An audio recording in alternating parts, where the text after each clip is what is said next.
join me in the national anthem. Pledge of Allegiance.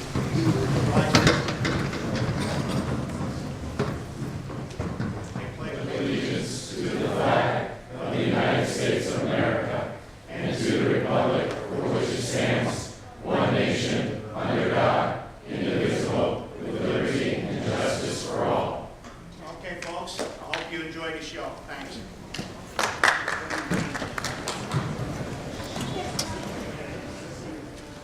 Oh, say can you see by the dawn's early light what so proudly we hailed at the twilight's last gleaming, whose bright stripes and bright stars through the perilous fight o'er the ramparts we watched were so gallantly streaming, and the rocket's red glare, the bombs bursting in air, gave proof through the night that our flag was still there.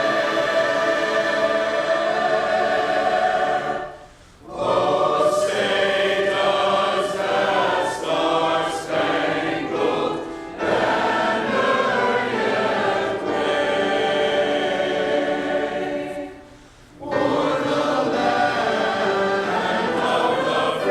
the free, the free, and the home of Thank you to the CCM choir under the direction and leadership of Professor Marie-Elaine Mammon.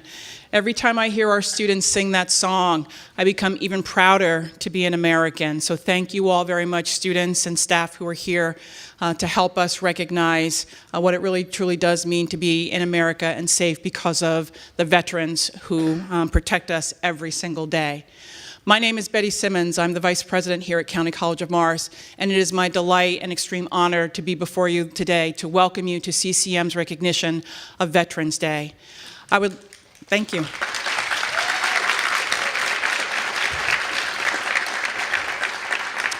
I want to remind us of the reason that we are here today, and in doing so, I would ask all military individuals who are here with us, if you all would please stand and allow us to thank you for your service.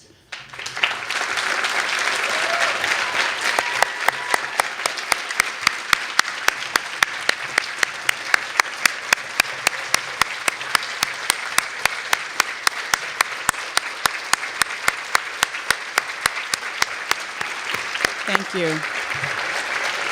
Thank you very much.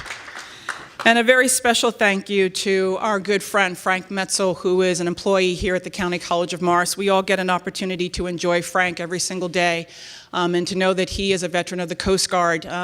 As he reminds me frequently, it's one of those little-known branches of the military, but it is an important branch of the military. So Frank led us in our Pledge of Allegiance, and Frank, thank you very much for helping us this morning. We appreciate that.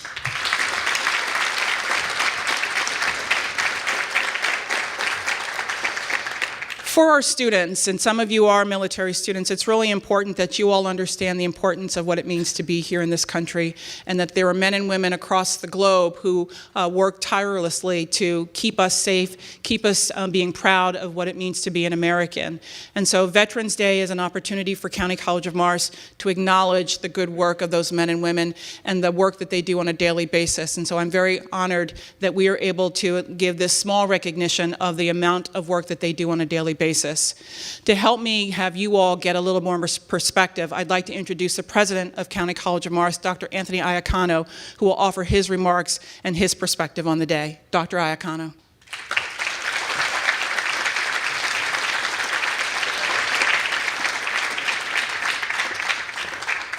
Good morning. I'm just delighted to see so many of you here this morning, and students, we appreciate your supporting this very, very honorable day. In this season of Thanksgiving, there is so much to be thankful for, but at the core of all of it is our veterans, is the men and the women who continuously make sacrifices, who have put their lives on the line, and in many cases have given their lives so that we can have the freedoms and enjoy the life that we have in this great, great country. Before I make some additional remarks, I want to recognize some individuals who are here with us. Some you'll hear from, some of you will not hear from today, but we're always honored to have some very distinguished individuals who support us throughout the entire year. I'm so very pleased to announce, and I would ask that he would just stand briefly as well, that we have with us Assemblyman Anthony Bucco.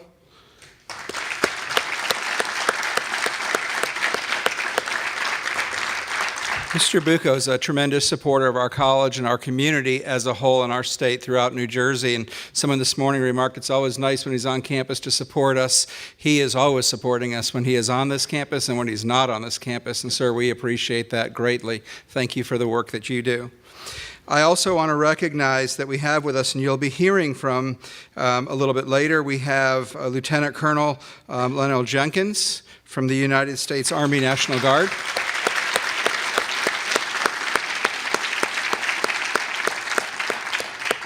You will hear from, we also have with us the chairman for the Board of Trustees for County College of Morris and a veteran himself, Mr. Paul LaCitra.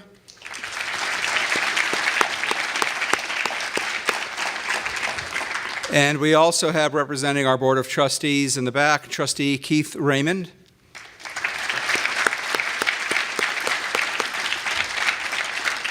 And I did receive a letter this week also from Senator Cory Booker's office offering his warmest appreciation as well and recognizing the sacrifices that veterans across this country, across this state, and in these communities have made, and he asked that I share that with you as well.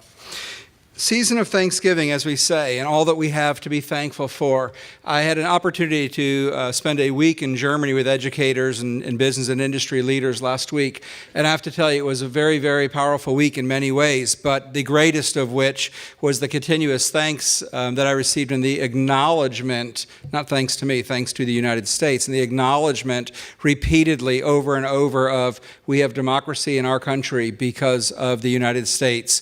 We have a tremendous economy because of the United States, and our most valued partner in this world is the United States. And hearing that repeatedly from industry leaders, from school children, or just individuals we met as we went through our travels that week was extraordinarily powerful. I know that our veterans who are here know that, and I hope they never lose sight of the fact that not only do we appreciate you at home, but the world appreciates you. It acknowledges that it has freedom, that it has privileges that it would never have had without your impact globally that we still feel and enjoy every day.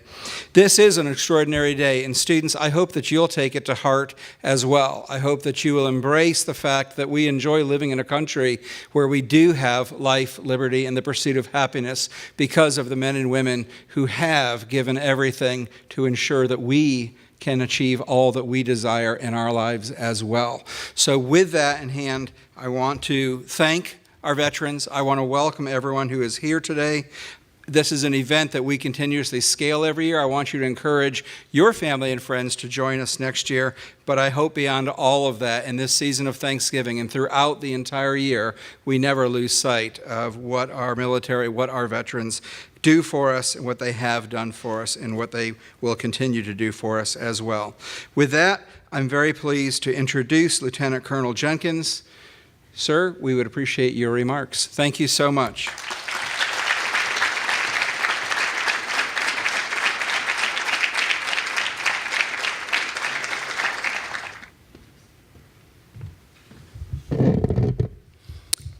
Good afternoon.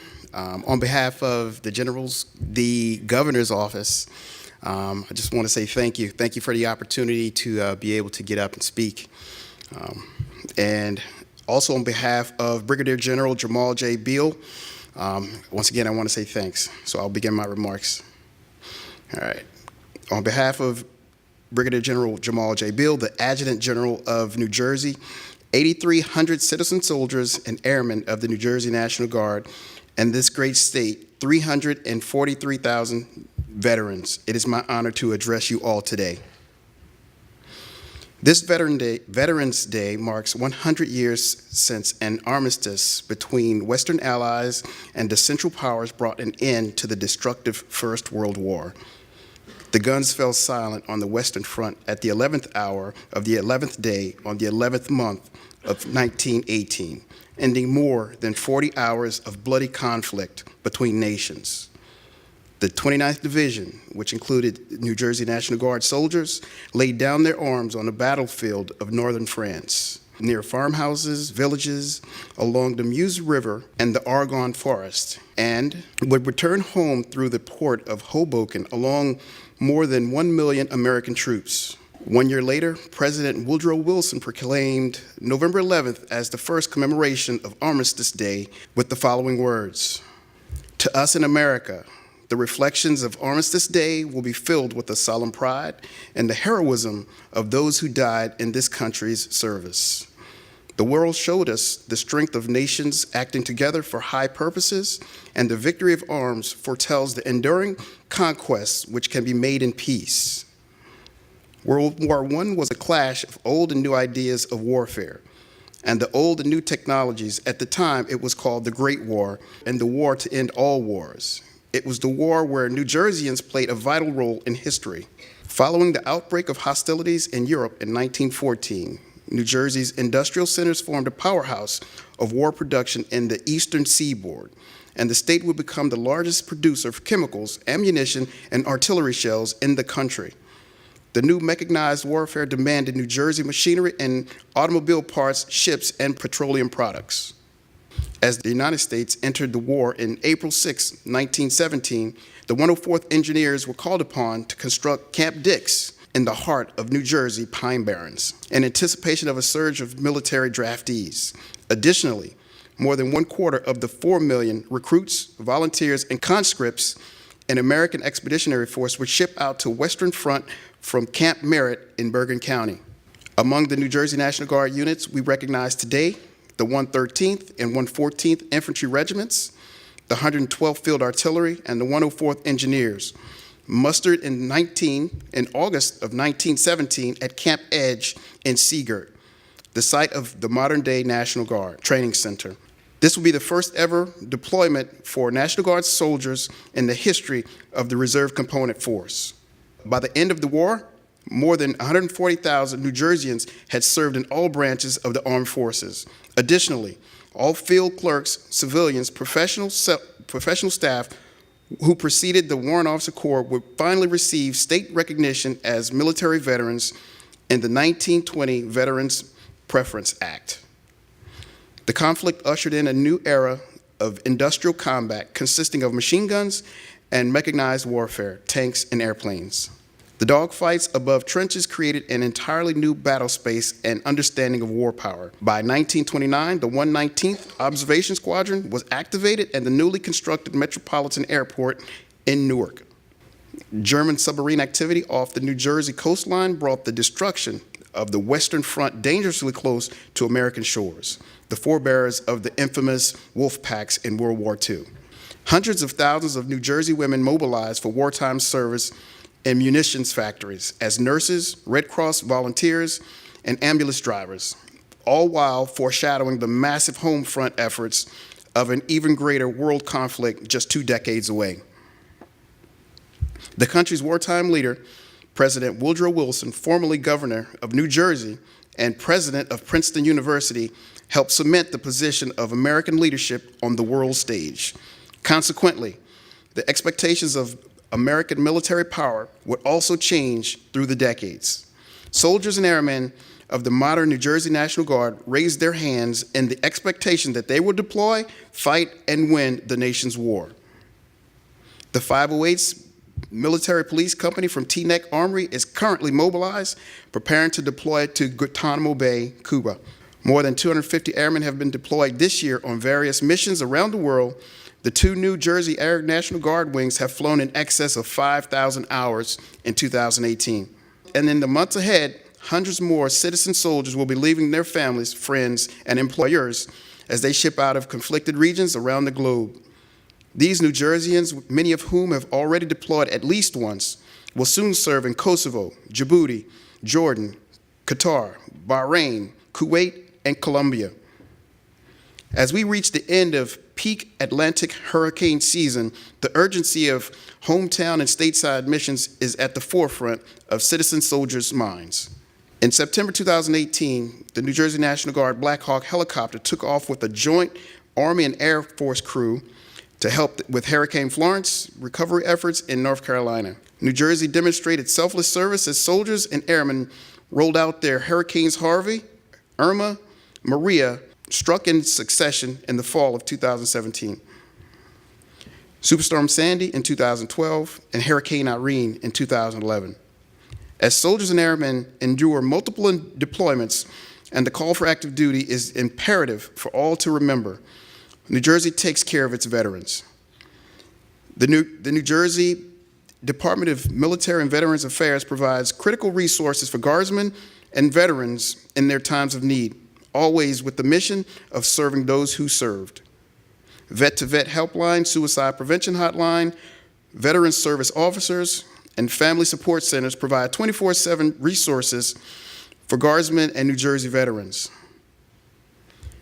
The department operates 3 long-term care facilities for veterans and their spouses in Paramus, Menlo Park, and Vineland.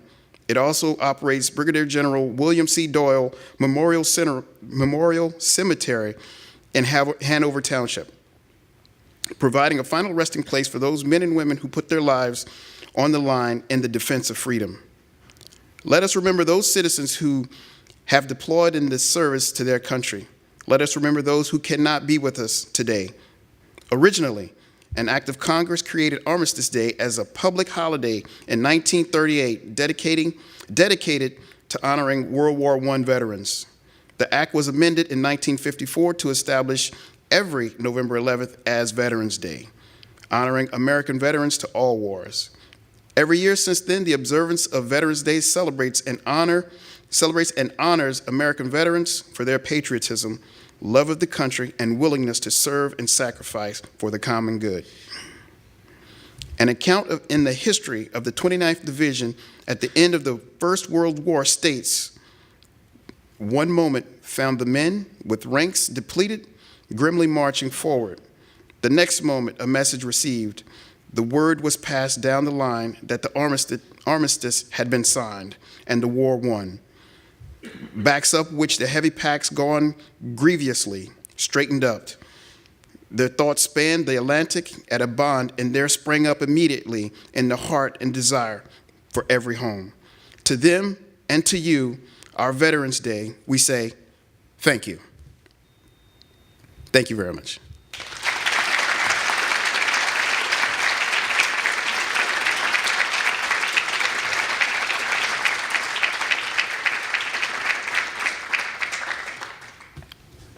Sorry I was a bit tardy. I was expecting someone to introduce me. But to a lot of people out there, I don't need an introduction. I want to thank, first of all, I want to introduce myself. I'm Paul LaCitra. I'm chairman of the board of the trustee board of County College of Morris. I also am a Vietnam vet and a patriot. We've done a lot of things since my tenure started at County College of Morris about 4 or 5 years ago for veterans. I saw there was really no veterans committee, so we started a veterans committee to help our veterans, and we meet often to try and solve some problems for them and make life a little easier.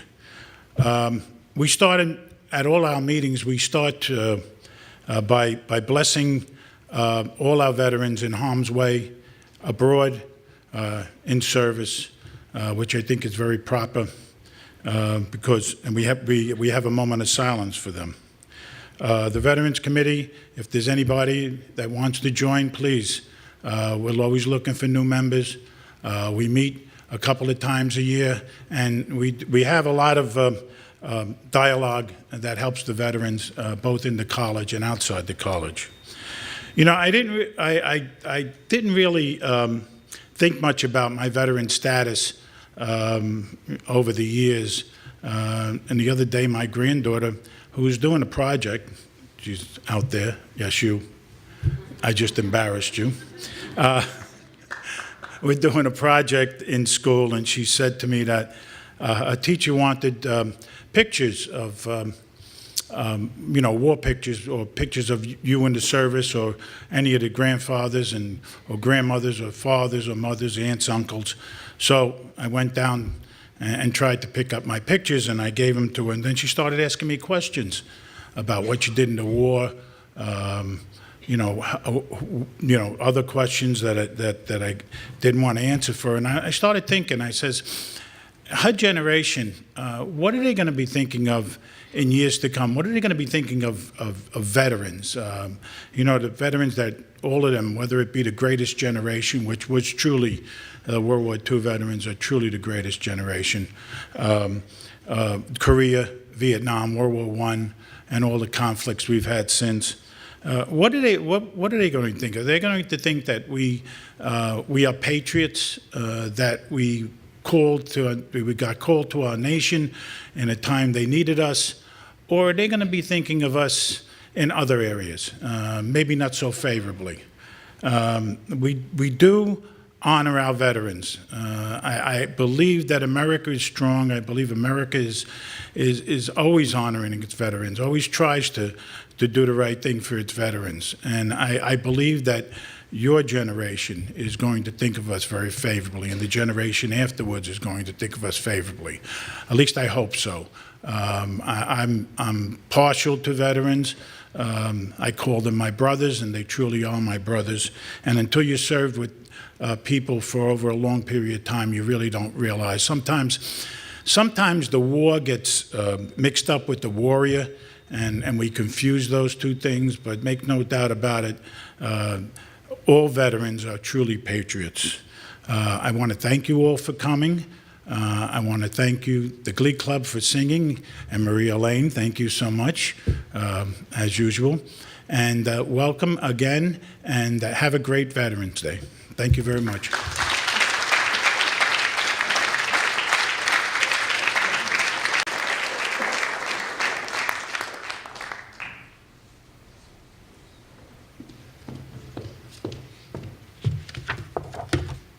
Hello, because I'm not going to get an intro. My name is Liz Hoban, and I am the Health Services Coordinator here at CCM. That you can count the stars on the flag, you can thank a teacher. That this flag is a symbol of your country, you can thank a veteran. So to each and every one of you who have served this country, my deepest gratitude. I am honored and humbled to be here today standing before you, as I am not a veteran. I do come from a long line of veterans, most notably my father, Lieutenant Colonel Henry Supchak. In July of 1944, my father was flying his 33rd mission over Germany when his B-17 bomber, Priority Gal, was hit by heavy anti-aircraft fire from Innsbruck, Austria.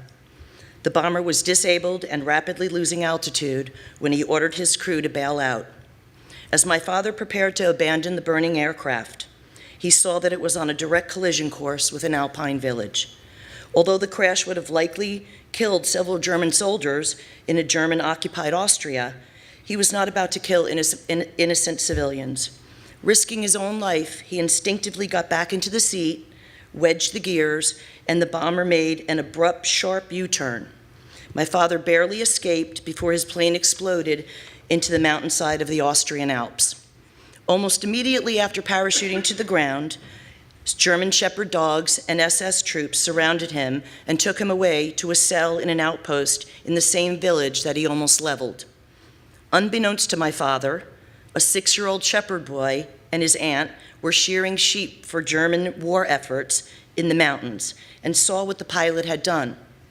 At first, they stared in disbelief as they saw the massive burning bomber headed directly for their village below, but then saw the unusual maneuver, and then suddenly the bomber was headed straight towards them. Both the aunt and the boy sustained small burns when the bomber flew mere feet over them and then exploded into a ravine after destroying their sheep shearing hut and setting the mountain on fire. The little boy believed the man who fell from the sky was a hero, and he and his aunt managed to find out where the wounded pilot was being held and snuck food and water to him before my father was taken away to the notorious prison camp where the Great Escape took place, and he remained there for the rest of the war. Liberated by Patton's Third Army in April of 1945, Patton then tore down the gates and the fencing, and the Nazi flag was also torn down, and the American flag was hoisted up. Hundreds of thousands of prisoners, and there was not a dry eye in the camp. Humbled and grateful prisoners fell to their knees. Lends a different meaning to taking a knee. My father remained in the Air Force after World War II and even had the privilege of advising Gregory Peck on the film 12 O'Clock High. But he carried deep scars with him from his war experience and was plagued by flashbacks and severe PTSD. When I was a kid, my father, like many veterans, didn't talk about their war experiences. In hindsight, there were little idiosyncrasies I now recognize as forms of PTSD. Sweat-drenched nightmares. The anniversary of D-Day was a very dark day in our home, as my dad had done 2 missions over Normandy Beach that day of June 6, 1944, and what he saw on that beach scarred him for life.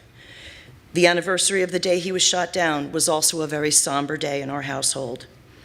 We were never allowed to say things like, "We're starving." A cleared plate at dinner time was a POW plate. My father always had a jar of water by his bed before sleep and well before potable water was fashionable, obviously a symptom of drinking rusty water for over a year. When someone sneezed, we didn't say, "God bless you," we said, "God bless America." We were the odd family with a flagpole that could rival the one out in front of the student center on our front lawn. Every morning at dawn, my father hoisted the American flag up, and every evening he took it down, regardless of the weather. We always had music playing in our home. I have come to understand that this was a way to stop the noise in his head. Education was a priority in our household. I grew up believing college was mandatory by law.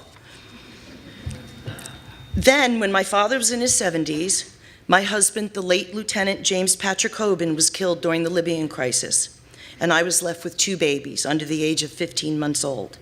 My dad stepped in and helped raise my boys. He's truly my hero at that point. At that time, he decided to take advantage of the GI Bill and went back to the local community college in the evenings. The first class he took was an English course. He was asked to write an essay on a significant day in his life. He chose to write about the day he got his freedom back.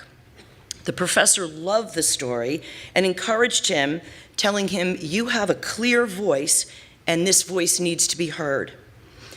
So, under that encouragement, my father continued to write his memoirs. Meanwhile, over a 10-year period, he earned over 130 credits at the local county college.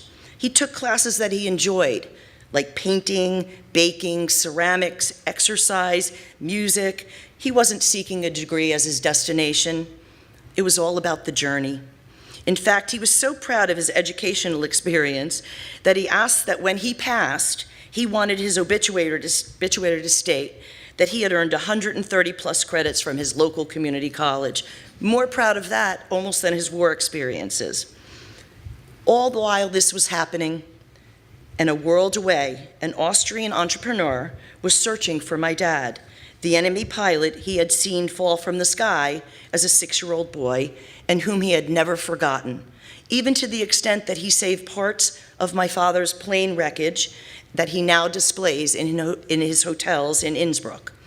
Ander Haas spent years trying to find my father and eventually hired a historical researcher who was able to contact my father with the help of Google, and we were invited to Austria, where my father was able to meet the 6-year-old, now in his late 60s, in the same spot where Priority Gal had crashed, and a monument was erected for my father's heroism. Over the ensuing years, and based on my dad's handwritten memoirs, I was able to write a book, The Final Mission, A Boy, a Pilot, and a World at War, a gripping story of forgiveness, reconciliation, and healing from the devastations of war. My father passed away at the age of 99, and we celebrated a life that had come full circle. My advice to all of you is that everyone has a story to tell, especially our veterans, and we need to listen. My dad's advice would be, go back to college, it's free under the GI Bill, and you'll live longer. Another idiosyncratic ritual when I was a kid was we never hugged goodnight, not as such a demonstrative family, rather we saluted. And so in wrapping up, I thank you for listening. I thank you again for your service to this country, and I salute you.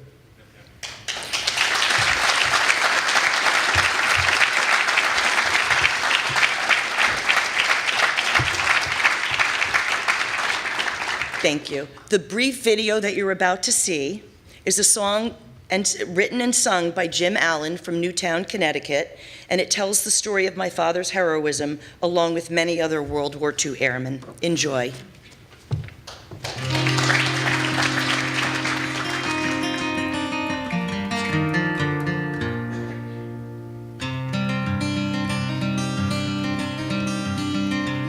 Was in the year of 44, the last day of July. 20,000 feet and falling over German countryside. The plane they call Priority Gal was spinning in a dive. Out jumped a brave soul as one remained at the controls. Here's to all we knew so well, the Bride of Mars, the Memphis Belle, Jack the Ripper, old Maxine, careful virgin, sweet 17, old friends and pals, and the man who flew, Priority Gal. There's a little town in Austria where they drink all night long. And there's one they make called the Henry S, and they make it good and strong. For long ago, as that plane dove, 'twas Henry at the wheel, spinning as he gripped it tight. Somehow he set those wings awry. 500 feet above the ground, with one last turn he spared that town. He spared that town.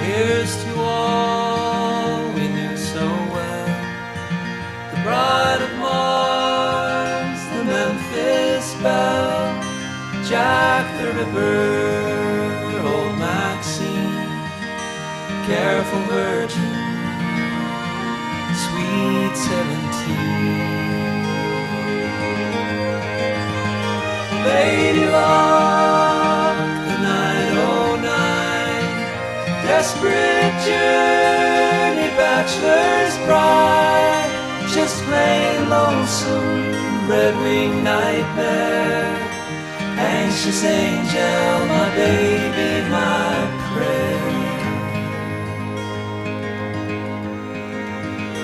And to you, old friends and pals, and the man who flew.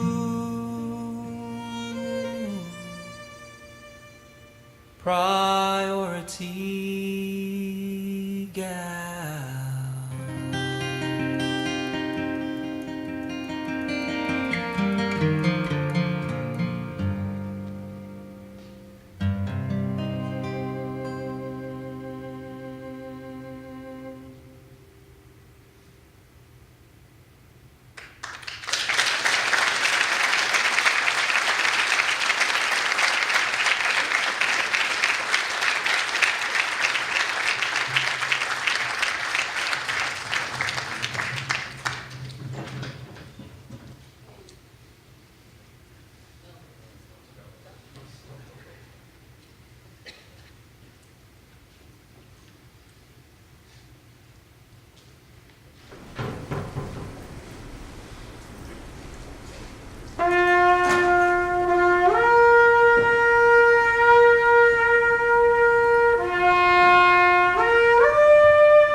for our last song. It's called Until We Meet Again.